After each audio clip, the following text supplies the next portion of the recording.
Greetings everyone, and welcome to Anime Night in the Dojo. Today's featured show, Frieren, Beyond Journey's End, Season 2.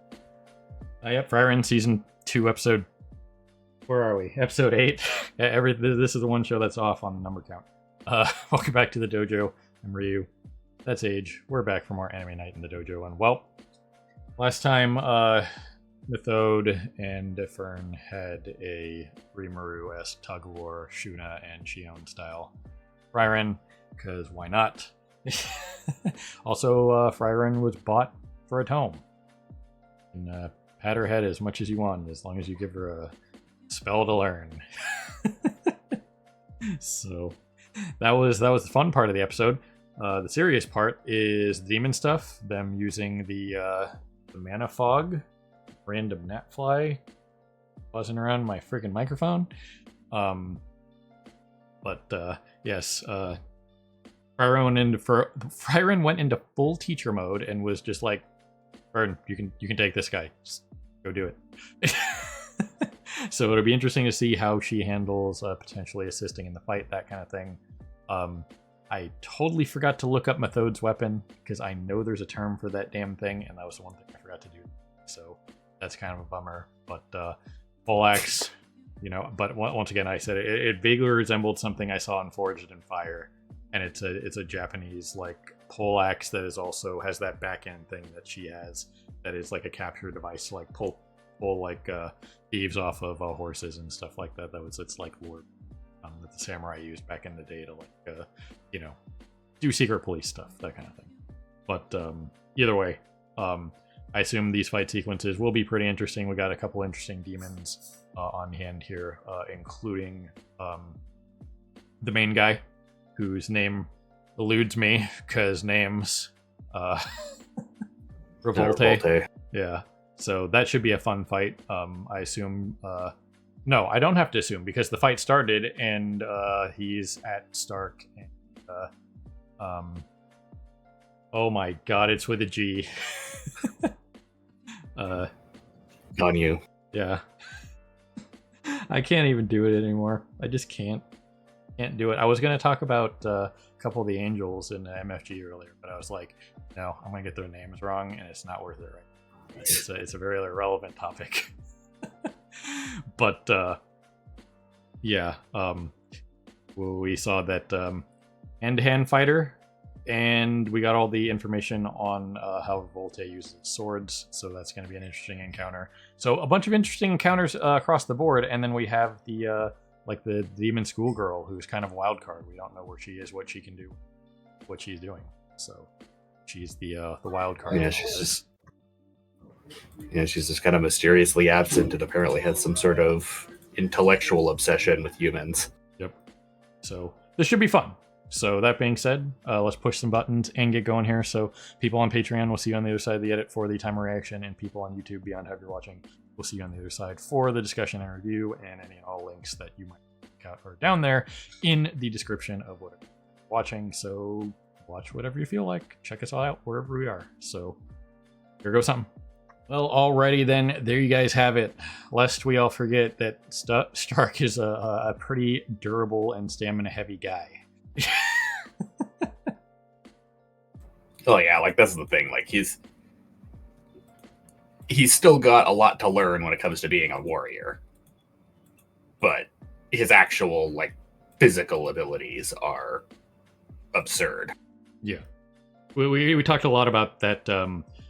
This past week in like Jujutsu Kaisen, like baseline Yuji from that series, he's absurd, you know what I mean, and just without any of his cursed energy or a technique or what have you, and the fact that he's like built up his body in that series as well, and now he's even more ridiculous, just baseline, just being able to punch people, holding off Higuruma's gavel, that kind of thing, just pure, just human strength and ability.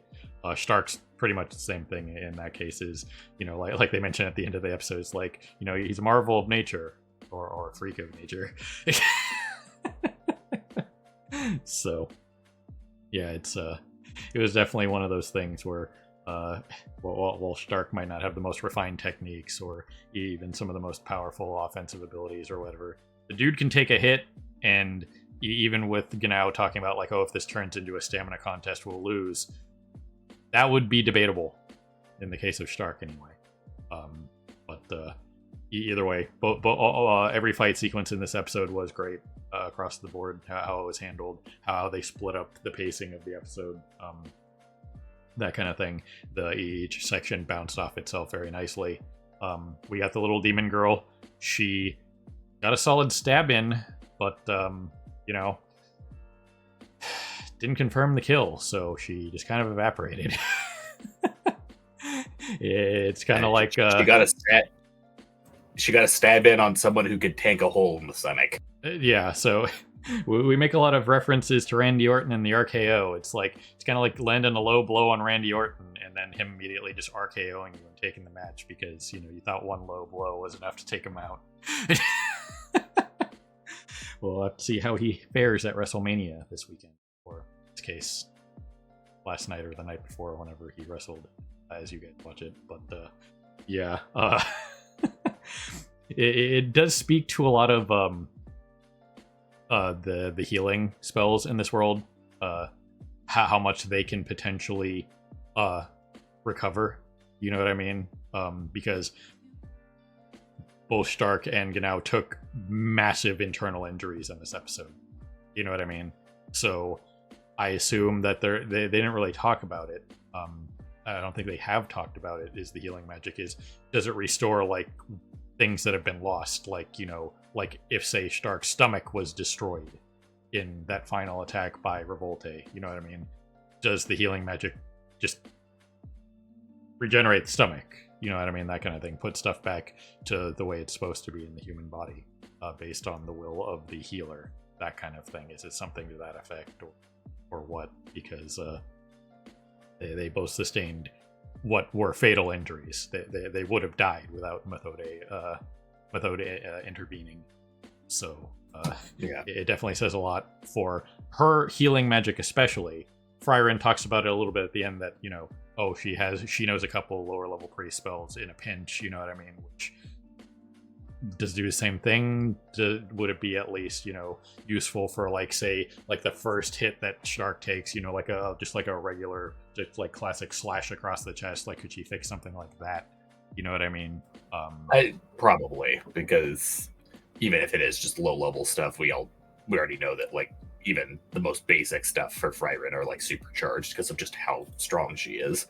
Yeah, we talked about how Nor in I Parry Everything, his lesser heal, whatever it's called, was still able to do things that it wasn't supposed to do.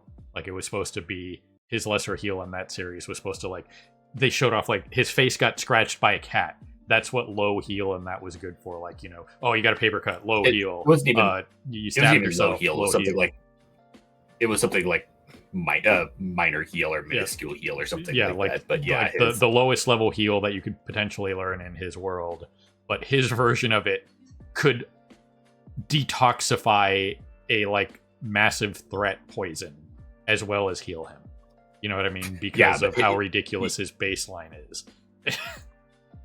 Yeah, he had the double weird thing of the fact that he can learn any healing without actually being a priest. Was unusual, but then also the thing of what should have only been something that just basically healed superficial wounds for him would heal minor wounds and basically cure you of any sort of negative conditions that were on you. Right. And that's where Frieren lands in the case of even if she knows lower to mid tier priest spells, they would probably be amped up to 1 or 2 levels higher bare minimum if you want to use an RPG standard. You know what I mean? If she knows a 4th level spell out of let's say 10, her 4th level spell is probably equivalent to a 7 or 8 instead, something like that. So that's just something to think about as the series goes on, that kind of thing. But again, the sequences here were great. We had the little demon girl thing. We wondered what she would potentially do. Well, I think this is a classic example of instinct taking over. Genau being affected by his former partner and how good of a guy he was, wanting to protect. They talked about it. When Revolte was kind of like mentioning, like, oh, humans always jump to protect their young. Where if he had stayed the way he was, like stayed cold, calculated, and whatnot, he probably would have been more. It probably wouldn't have happened because he would have trusted his sweep of the village. He had been there for days. You know what I mean? He swept the village out. He checked on stuff. He had all of his bird familiar things, on the lookout for stuff, searching for people. You know what I mean? So there's no way from the objective, like, tactic standpoint that he missed anybody. You know what I mean? Well, yeah, like, he even catches himself, like, the moment he grabs her of, like, immediately realizing that, oh, he messed up, that was no way that there was actually a kid there. Yep. But at the end of the day, that's one of those kind of things that, like, especially with a character like his former partner affecting how he thinks now, and like having met Stark and that kind of thing, and how he's like leaning more toward that instinct would probably be more likely to trigger now than it was before. So that just kind of shows the character growth in that sense of that simple action. You know what I mean? So it's also just a case of, like, he's a character who comes off more as, like, cold and calculated than he actually is. Like, right. And we talked about this, like, last time, where just because somebody's not overly emotive or whatever, like we mentioned the Kratos thing, grieve how you wish, just because, somebody's not like overly emotive or, emotional or whatever, that doesn't mean they don't care. That doesn't mean they don't feel. They just have their own grieving process or thought process or how they compartmentalize things or what have you. And that's the kind of character he is. It's not like he doesn't care. He does care. If he didn't care, like Stark points out, he wouldn't have come back here. You know what I mean? So it's just that kind of methodology of, he's not a bad guy. He's just, cold and monotone and stoic. That's it. Yeah, he's still a kind guy, as I keep saying. It's just, yeah, he's stoic and does not emote. Yep. So that's always something to take into consideration with anybody. You know what I mean? Just because XYZ reason. Just look at what they do, not how they act for the most part. You know what I mean? When it comes to stuff, it's like, what did they actually do, not how they actually did it in that. So how he carries himself around people. He just did a charity drive and did something incredibly charitable, but he never really said anything to anybody.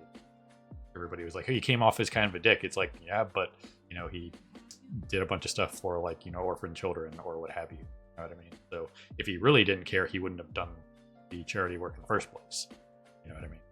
So either way, again, across the board, very interesting episode from a combat perspective. We get to talk about, like, the versatility of just Methode in general, like what she's capable of, that kind of thing. Her fighting style. Apparently she is linked to some demon hunter tribe from this region that was very warlike and hunted down demons, like any other classic demon hunter tribe in all of fiction. You know what I mean?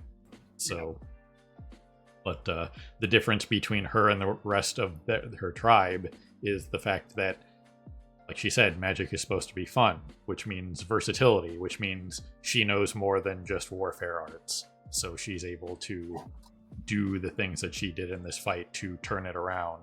And once again, as she pointed out, she doesn't have to win this fight. As much as this is a one-on-one situation, it's not. The second that one of the opponents is taken out in either direction, it's a 2-on-1. Assuming Frieren doesn't do anything. But, she wasn't. It's not like Frieren would have let Fern die. You know what I mean?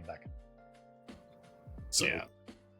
It was just her doing what she could to help Fern, which was, like she pointed out, Fern's speed and stealth are her biggest asset because she's like the deadly sniper, and that's what was shown off when she takes out the sword demon. Is she's using the moon as cover, and she's so far away that you can't see the Zoltrak coming. You know what I mean? By the time you see it coming, you don't know where the trajectory is, and you're just toast. Yeah, you couldn't see her because of the moon backdrop was obfuscating her physically, and she couldn't see the Zoltron coming because she was beyond mana detection range. Yep. And at that point, then it just comes down to, well, you either dodge it or you don't, and she didn't. So at the end of the day, for a character like Frieren, all she needs is that split-second opening to take out the other demon, and then it becomes a 2-on-1, and then this happens. You know what I mean? So yeah, because of her speed and precision, that's all she needs. So yeah, I mentioned during the episode his whole thing of like, oh, you dispelled my fog, but I could just summon it again. Not if you're dead before you can cast the spell. Yeah, once again, for all Frieren needs is a second of being able to see you and you not being able to see her, and you're gone. Yep. So while the other fight was very much a stamina off, and we'll talk a little bit more about the end of that fight in a second here. This was very much a glass cannon versus glass cannon fight in a way where whoever landed the first major hit, the fight was over. You know what I mean? Whoever gained the advantage first, the fight was over. And if Frieren wasn't doing like a teaching experience and this was just a legit fight, this would have been a non-starter. You know what I mean? Oh yeah, no. Frieren could have easily just one-shot both of them. Yeah, but she has to let the other two grow and fight on their own, because that's the kind of the point of this whole journey, for the most part. Yeah, more so Frieren, especially because like that was the whole thing of them like fighting the previous couple of demons since they got up here. Is she quickly realized that like Frieren and Stark still need to improve before they could really like hold their own right against the denizens of the plateau. Yep. So she's been going out of her way to get them to actually start developing more tactics and improving their actual like combat experience. But yeah, again, solid encounter, all that kind of thing. And at the end of the day, you know, about what you'd expect from that kind of encounter. You have to let your students grow, or they'll grow or learn. So, hands-on experience. Either way. As for the end of the Revolta fight, as we talked about it last time when it was revealed that, you know, his weapons are conjured and he can do whatever he wants with them. You know, from a weight, you know, sharpness standpoint, all that kind of thing. You can control all the aspects of them. The problem with conjured weapons, especially in a stamina off and endurance fight, is the less stamina you have, the less focus you have, you're not going to be able to keep those weapons going. So that's the downside to a conjured weapon. A conjured weapon user wants to have a weapon, or not have a weapon, but have a fight last a shorter period of time before it turns into an endurance match, because then you're probably he wasn't capable of like reconjuring his weapons. You know what I mean? It depends on the type of conjurer. Like someone like say Momo from MHA, what she makes it permanent. It's just she literally makes it and it's there. He is more closer to like say the Phantasm weapons in like Skyrim. Yeah. Where it's there, his weapons are made of pure mana. They're not permanent, and he can adjust them on the fly. But because they're not permanent, he has to constantly work to maintain them. Yep. And the second they're broken down in their physical form, it's pretty much over. But even though, as was shown there, you know, just because he's disarmed doesn't mean he's not a demon general who is capable of just, you know, putting his arms through your chest and ending you. So, just because someone's disarmed doesn't mean they can't be an unarmed fighter. How many times do we have to show Akihiko punching bears in a forest? I mean, the freaking Stark literally just pulled that on him earlier this fight. The whole thing of like he threw his axe at him, so Revolte rode him off, and then he just comes up and practically suplexes him. Yeah, pretty much. Pulls off the like Gunther rear naked choke and just freaking suplexes him off the windmill. So gotta get that ref to count to 3 faster. But yeah, this whole sequence was very good, and again, I'm interested to see if they go more into the healing magic in this series, because that right there, obviously fatal, and there's no way vital organs didn't get massively damaged, if not destroyed, on both of them. You know what I mean? Yeah. Like kind of like how like All Might's internal organs couldn't be fixed after his fight at the beginning of the series. You know what I mean? When he first meets Deku, that kind of thing. Like their healers couldn't replace what was gone. You know what I mean? They couldn't replace what was taken. Yeah. In MHA, they didn't really have like actual healing magic, though. They just had technology, and then the one like healing quirk they had was all it did was just accelerate your natural healing, which your natural healing can't regrow organs. Yeah. So yeah, it'll be interesting to see if we get more on the healing magic in this universe, because these were very serious injuries, even just looking at it. You could argue that a lung was taken out, you know, stomach, liver, just anything in there, kidneys, what have you. You know what I mean? So it's not a trivial injury. So yeah, it's the healing magic is definitely something to be discussed when we get there. But as you can see, Methode just kind of took care of it, and then eventually, you know, Stark walks it off and can't even do a couple push-ups without being insulted.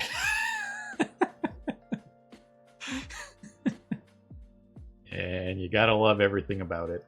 But even with all the like serious nature and like combat-oriented stuff in this episode, they still managed to pull off this kind of stuff to do the contrasting, you know, and then we got to get some comedy in.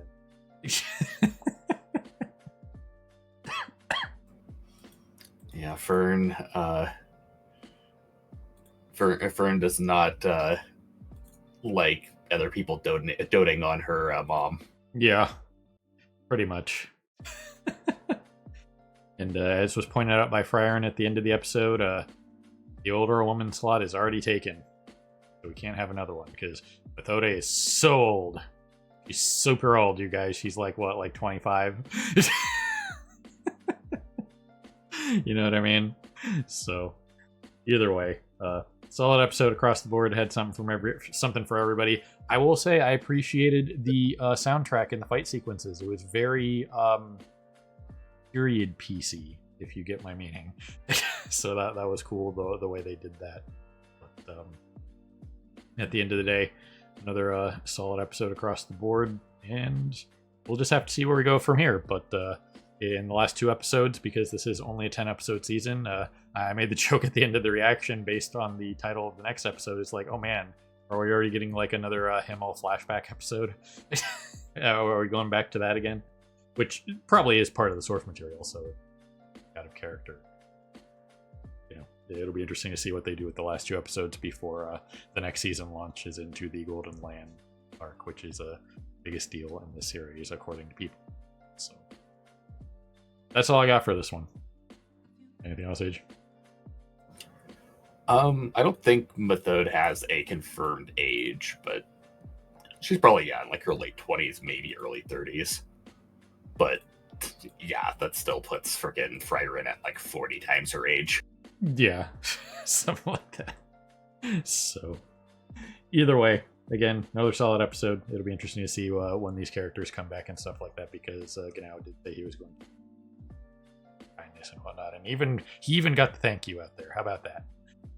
So yeah, I know I've mentioned this before, but I know most of the characters from the Magic Exam come back at some point in the source material, some of which being more major than others, but like the main ones being the other people who passed the first class mage exam, like the guy they ran into back at the beginning of the season, Methode, Ubel, freaking what's his face, the the bearded guy who took levels in Fighter. Yeah. So, looking forward to that. But either way, ladies and gentlemen, people of YouTube beyond, have you watching. As always, we appreciate you stopping by and hanging out here in the dojo for more Anime Night in the Dojo. And this was Frieren, Season 2, Episode 8. We got 2 to go. So, have a good morning, evening, afternoon. Whatever it is for you. Have a good one. See you next time. Hey everyone, Victoria here. If you enjoyed the video, please consider pushing those like and subscribe buttons. Your support is greatly appreciated. Thanks again for your time, and we hope to see you again in the future.